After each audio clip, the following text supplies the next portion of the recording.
السلام علیکم دوستو، فنی لطیفوں میں خوش آمدید۔ آج میں نے اپنے دوست کو بولا چلو کہیں کھانے پہ چلیں۔ وہ بولا میرے پاس پیسے نہیں ہیں۔ مجھے بہت دکھ ہوا، پلیز اپنے آس پاس کے لوگوں کا خیال رکھا کریں۔ پھر میں نے اس کا ہاتھ پکڑا اور پیار سے چہرے پہ مسکان سجاتے ہوئے بولا کوئی بات نہیں، آپ ادھر ہی رکو، میں اکیلا کھا کر آتا ہوں۔ ایک آدمی صبح صبح فیس بک کھول کر بیٹھ گیا۔ اس کی ایک دوست نے سینڈوچ کی پکچر اپلوڈ کی اور لکھا او سب ناشتہ کریں۔ شوہر بیچارے نے کامنٹ کیا بہت ٹیسٹی تھا، مزہ آ گیا۔ بیوی نے کامنٹ پڑھ لیا اور شوہر کو ناشتہ نہیں دیا۔ 4 گھنٹے بھوکا رکھنے کے بعد بیوی نے پوچھا اب بتاؤ لنچ گھر پہ کرو گے یا فیس بک پر؟ کسی گاؤں میں ایک بھیڑیا غصہ آیا، سارے گاؤں میں بھگدڑ مچ گئی۔ ایک بہت موٹی عورت اپنے خاوند سے بولی آؤ ہم بھاگ جائیں، کہیں بھیڑیا اٹھا کر نہ لے جائے۔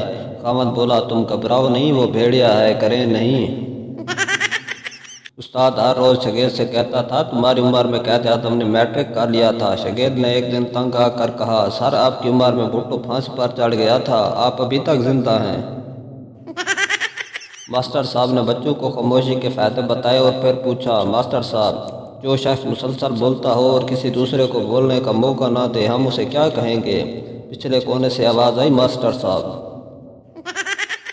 استاد ایسی چیز کا نام بتاؤ جس کی 6 ٹانگیں اور 2 سر ہوں۔ شاگرد گھوڑا اور اس کا سوار۔ ہاسٹل میں طالب علم اپنے دوست سے یار دھوکا ہو گیا۔ دوست وہ کیسے؟ طالب علم یار گھر والوں سے کتابوں کے لیے پیسے منگوائے تھے، انہوں نے کتابیں ہی بھیج دیں۔